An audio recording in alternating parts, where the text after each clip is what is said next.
In this video, I'm covering 10 draft stars that you should be looking for in your drafts. In some cases, these are cards that look good and perform even better. In other cases, they are cards that are maybe a little bit innocuous and are worth a second chance if you've been doubting them. But overall, these are cards that I wanted to talk about in The Hobbit to help you do better in your events.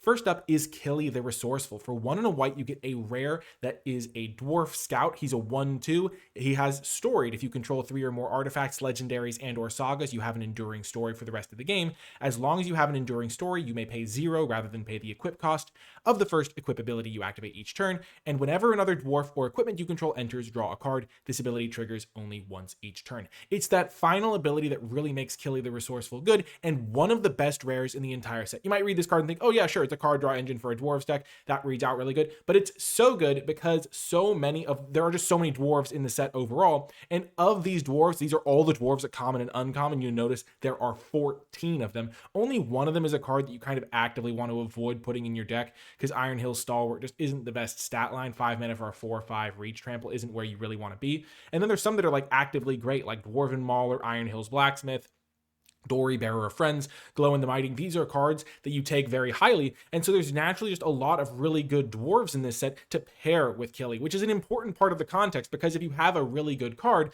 that only works with other dwarves and there's not a lot of other dwarves, or the other dwarves aren't very good, that's going to be really tough. But there's like some of them you actively want to prioritize, a lot of them you're totally fine playing, and so it's like a solid card combined with your Kili is going to really be nice, because then in the games where you don't draw Kili, you don't just get stomped. There's also plenty of equipment in this set. These are all the common and uncommon equipments you can go for. The Black Arrow is really the only one that you don't really want to play. You can totally play these other ones, and Goblin Plate Mail is a really high pick because it comes with a creature, and a 2/1 menace for 2 mana is kind of like the rate you're getting for this, and that's pretty good. Dwarven Short Sword also makes a dwarf, so it kind of fits into both categories as well. But overall, Kili the Resourceful, it's easy to read this sort of card sometimes, especially if you're newer and you see, oh, I don't have a ton of equipment, so I don't really care about that one ability, or something of that nature, or it's just a 2 mana 1/2, or how many dwarves could I possibly get? Like if you open this in your first pack ever of the format, and you're like, okay, are there going to be a ton of dwarves that I can get that are actually good and I want to put? And the answer is yes. Kili is a really, really strong card, one that you should actively prioritize taking, and then putting those other dwarves into your deck is just going to happen naturally because they're good cards. A lot of the creatures in red and white are dwarves,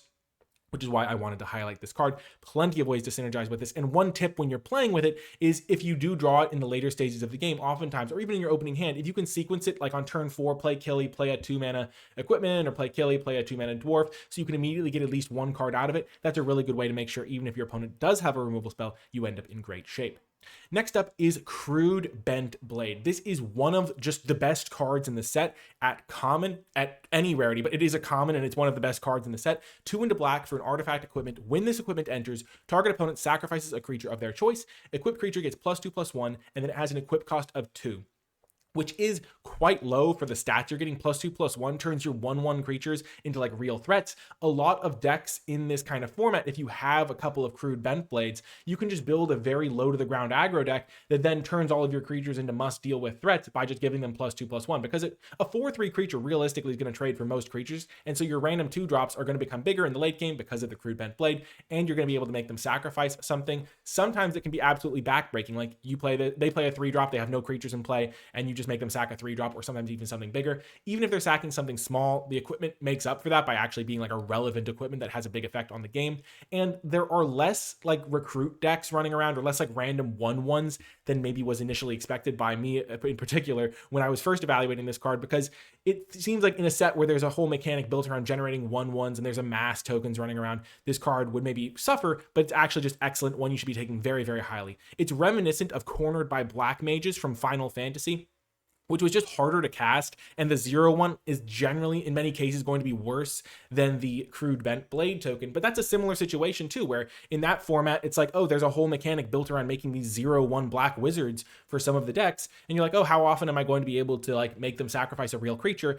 And it just turns out that enough of the time you're going to be able to get something. So these cards that like remove their creature, get you a resource, definitely worth further evaluation in the future as well. And Cornered by Black Mages is harder to cast. Casting this on turn 3 is really, really good a lot of the time. That's oftentimes one of the best times to cast it while the board is still pretty empty. And so being 2 in a black versus 1 black is a pretty big deal. So Crude Bent Blade, move it up in your pick order, take it very highly, play multiple copies. It's really, really strong, and one that you should not be sleeping on.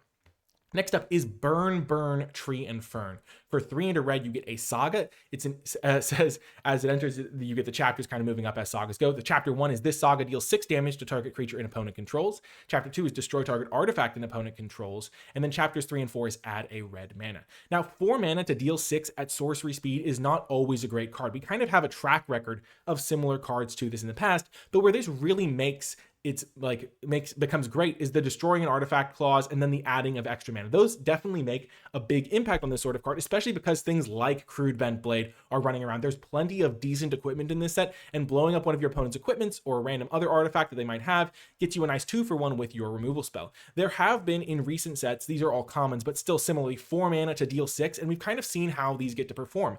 Bot Bashing Time and Crash and Burn, not really cards you want to play. Bot Bashing Time, the simplest, just 4 mana, deal 6, sorcery speed, with the upside of exiling the creature, wasn't a card you really prioritized. Crash and Burn from Ether Drift was instant speed. It could deal 6 damage to target creature or planeswalker, or it could destroy target vehicle. So some kind of the optionality of either destroying a creature by dealing 6 or dealing with artifacts potentially. But Burn, Tree, and Fern does kind of both of those things, and even though it's not instant speed, that's enough upside. And then Orbital Plunge ended up being really nice because it deals damage and then it gives you a lander token, which can get you extra value. And so looking at these cards in the future, being able to look for the ones that are going to provide something extra versus even just the optionality, the flexibility of Crash and Burn wasn't enough to make that really a good card, but when they leave you something behind, like Burn, Tree, and Fern, that's kind of something you need to be looking for. This card's really good and worth prioritizing.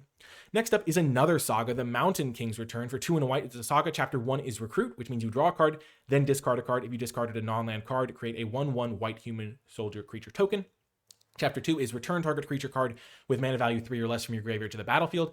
And then Chapter 3 is put a +1/+1 counter on up to 1 target creature. So it's a little bit slow to get the stats, but if you play this on turn 3 and you have a 3-drop in your hand, you draw a card, discard the 3-drop, all of a sudden you get a 1/1, then you return that 3-drop to play at chapter 2, and then chapter 3 you get a counter. So it's kind of like a slight delay, but you end up, instead of with just a random 3-drop, you end up with a 3-drop plus a 1/1 plus a +1/+1 counter, which is a lot of extra compared to just playing a normal 3-drop because you're still getting the 3-drop. Now, this also is nice in the later stages of the game because if you recruit and you don't need lands anymore, you can just ditch an extra land, then get back the best 3-drop from your graveyard, which can sometimes give you some really nice flexibility and options, and then put a +1/+1 counter where you can kind of choose where to distribute it from among creatures to make sure they're all relevant. That's really nice flexibility for the late game. The fact that you kind of are happy playing this card early and playing it late, really, really nice. And it's a saga, which can help you turn on some of your storied cards. That can be a factor as well. But overall, definitely a really strong card, and we're seeing a lot of value from these sagas. Definitely something to look for. It's kind of a unique card because it does use the recruit mechanic from this set. In the past, we've seen some cards that bring things back from the graveyard, but this is kind of a self-contained engine because it helps you put the thing in your graveyard and then bring it back, which is a really unique and powerful effect. Lots of stats for this 3-drop. Next up is another 3-mana saga. These sagas are quite nice. Down to Goblin Town is fantastic. It's 2 and a black. Chapter 1 is target opponent reveals their hand. You choose a non-land card from it. That player discards that card. Chapter 2 is Amass Goblins 1. Then chapters 3 and 4 is target opponent loses 1 life and you gain 1 life. It's very reminiscent of Toll of the Invasion from War of the Spark, which was you got the 1/1 right away, but then you didn't get the drains later on. So the board affecting nature of getting a 1/1 or an Amass 1, sometimes you'll already have an Amass token, so you'll get the 1/1. The board affecting nature of that combined with the discard gives you a lot of power, especially because there are cards like Crude Bent Blade, which we already looked at, that let your 1/1 become like a relevant card. It can trade with your opponent's creatures. It can threaten to be like an actual problem that they will be able to be a 2-for-1 where the 1/1 gets buffed up, trades with one of their creatures. You're pretty happy about that. Also, being able to take cards from their hand is really, really nice.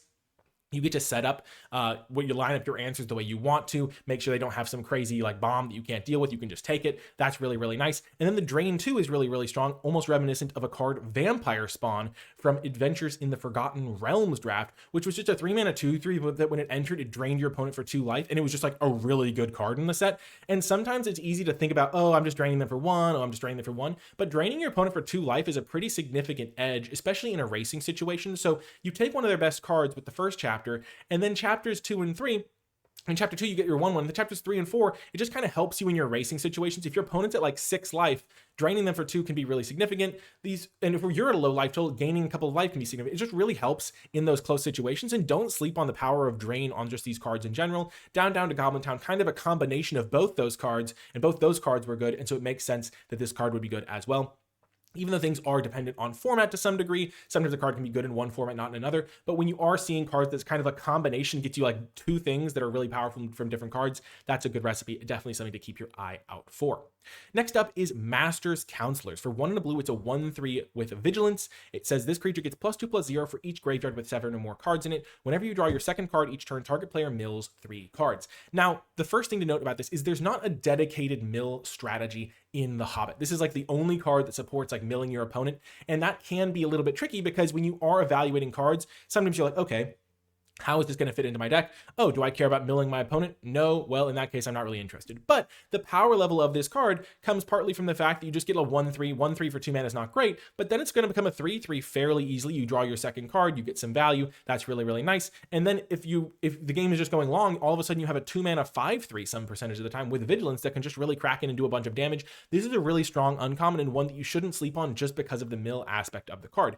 One thing you need to keep in mind, though, is that you need to be careful milling your opponents sometimes because they might have spells with flashback or some sort of recursion that can get things back from their graveyard, and you don't necessarily want to mill them too much, especially because it's unlikely you're going to mill them out completely because they might just eventually answer the counselors. You've milled them a bit, helping your opponent. There is Plunder the Trollshaws, which is really, really strong with this card for kind of both aspects of the thing. For starters, it can help you draw your second card to help you mill yourself to help get to 7 cards in the graveyard, but also it's a sort of card where knowing you have Plunder the Trollshaws in your deck means that you're very happy to mill yourself, because if you ever mill a Plunder the Trollshaws with this trigger, it's like you drew a Plunder the Trollshaws flashback, which is really, really strong and just works really, really well with Master's Counselors. So if you do get the Master's Counselors, definitely prioritize Plunder the Trollshaws. And then I also wanted to briefly talk about Lakeshore Apothecary. It's kind of like a similar card to Master's Counselors. It's a 2-drop that grows over time when you're drawing extra cards. It's not quite the same power level because it starts off a little bit smaller. So if you like top deck it later, it doesn't have the time to get going. Like, whereas if you draw Master's Counselors in the late game, it might just be a 2 mana 5/3 naturally with Vigilance. And Lakeshore Apothecary, if you draw it in the late game, it's going to be like a 1/2 and you might not have a lot of card draw left. So that's kind of like why Master's Counselors is better. But Lakeshore Apothecary, also a card that's quite nice, especially in these draw 2 decks. Really, that's where you're hoping to play it. And so don't sleep on that card either. They're kind of like similar vibes of these like little creatures that kind of grow over the course of the game as you play card draw. As we already saw with Down to Goblin Town, combining like things that wouldn't normally affect the board, like targeted discard in that case, with board stats, like that one amasses you a card, amasses one. These ones giving you +1/+1 counters while you're drawing cards. Getting board stats with card draw is really, really powerful, and so definitely don't sleep on the Master's Counselors. Next up is Golem Silent Slinker. For 3 and a black, you get a 4/3 with Menace, but it has the adventure Meager Meal. It has, for sorcery, put a +1/+1 counter on up to 1 target creature. Target player gains 2 life. So it's a 4 mana 4/3, but you can put that counter on earlier, gain 2 life. That's a pretty significant boost. This is a really nice card for like early turns. Maybe you play a 2-drop. On turn 3, you play the adventure for this plus another 2-drop, and then you play the 4/3 out.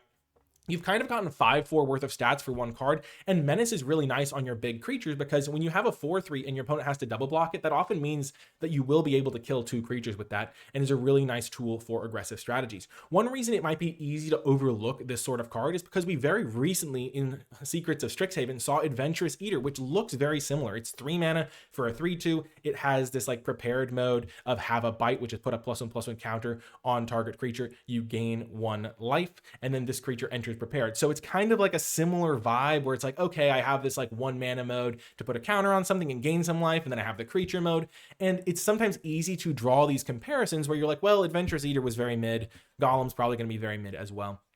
But it's always nice to be like, okay, every card kind of has its own context, and Golem Silent Slinker just on its own, like the rates are slightly better in each case. Like a 3 mana 3/2 is a lot worse than a 4 mana 4/3 with Menace, just inherently as a card, because you pay 1 extra mana, you get +1/+1 and Menace. That's definitely a lot better. And then gaining that 1 extra life on the like adventure or in this case prepared spell, gaining the 1 extra life from the Meager Meal versus Have a Bite is definitely like the sort of thing that can swing a game. Sometimes games come down to 1 life point. That can be really, really nice.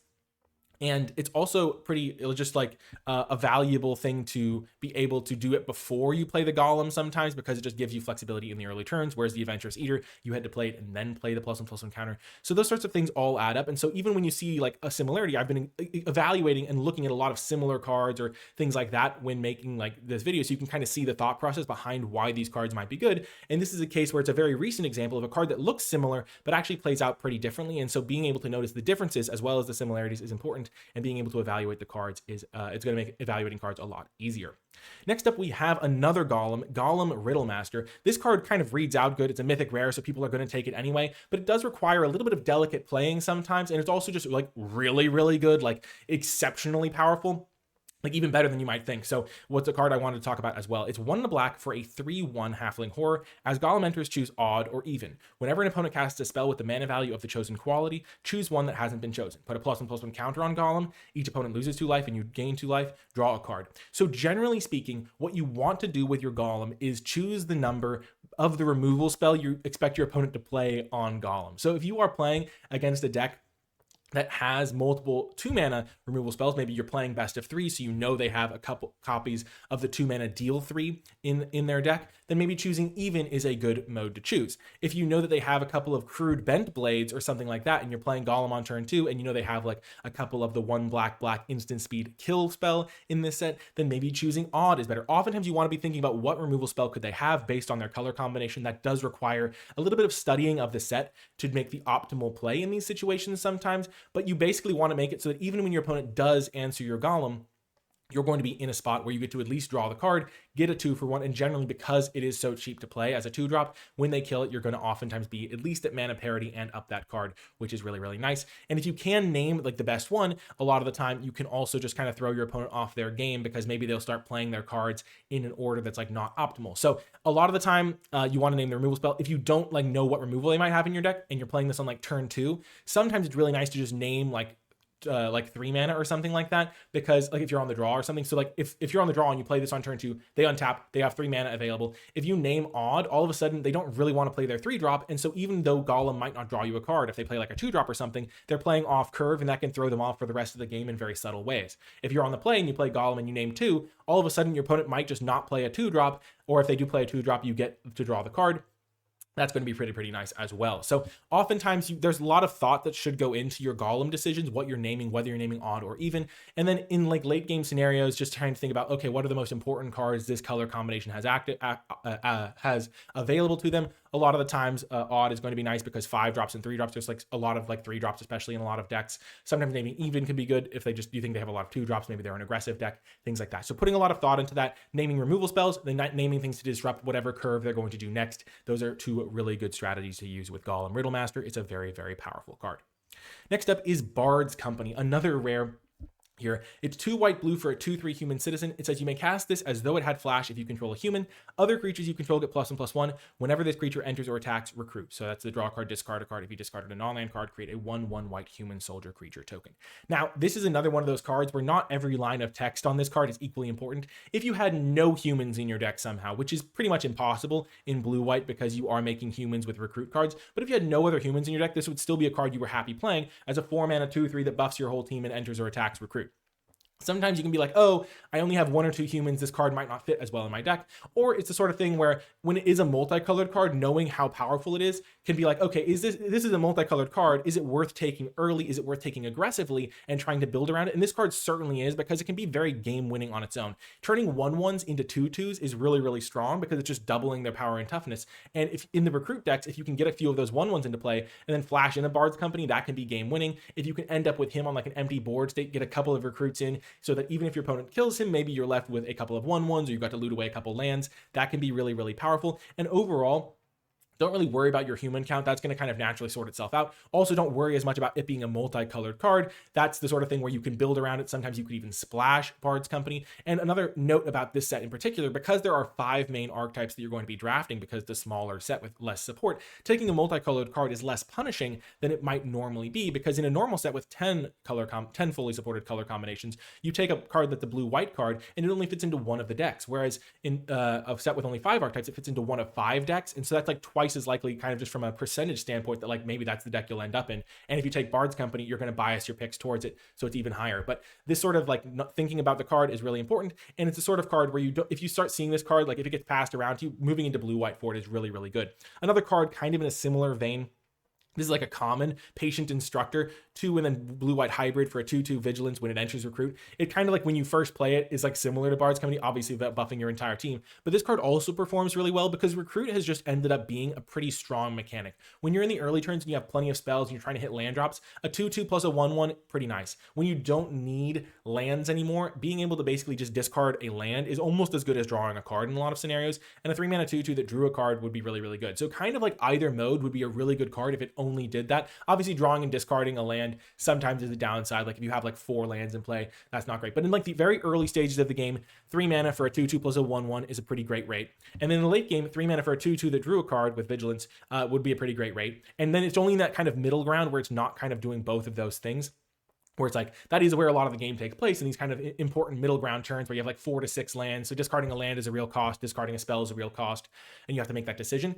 But it's the sort of thing where Patient Instructor plays out really well. These recruit cards play out pretty well. And then, of course, as I wanted to say, Bard's Company, really, really powerful, worth taking early. Even if you don't have a ton of humans, you don't have to worry about it. It's going to be fantastic for you.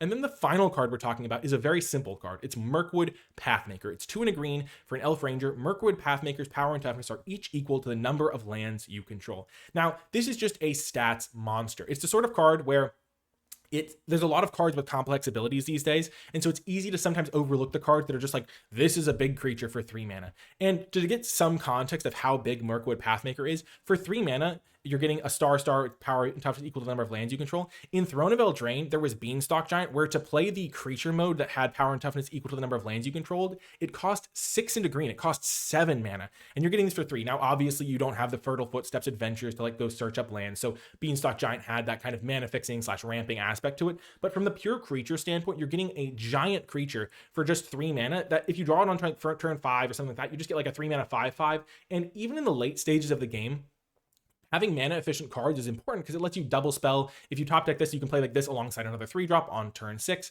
things of that nature. It's still really important and really, really powerful. Another card from a more recent set from Spider-Man, there was Sandman Shifting Scoundrel, which was a star power and toughness equal to the number of lands you control. Can't be blocked by creatures with power 2 or less. Definitely relevant upside on the card, but it is 1 green instead of 2 and a green, so it's harder to cast early in the game. And then it had the extra mode of like 5 mana to return this and target land from your graveyard to the battlefield tapped. Sometimes it was hard to get a land into your graveyard, so that didn't always come up even. But still, these kind of this was one of the best cards in all of the set when it came to limited, and just like kind of seeing that at uncommon, even though it's a very simple card, being able to draw these parallels is really nice. So it's like, okay, this card is just like a giant stats monster. How good is a giant stats monster for 3 mana that can just be like a huge creature? Well, it can be pretty dang good. Like, it's not going to be maybe as powerful as Sandman, because Sandman was a rare and was one of the best cards for limited in that set, but it's similar enough in the important aspects of how it operates a lot of the time. Or maybe it's similar in like the stats, and then you can kind of think, okay, how important was the recursion aspect of the card? How often was it just kind of crushing games? How often was the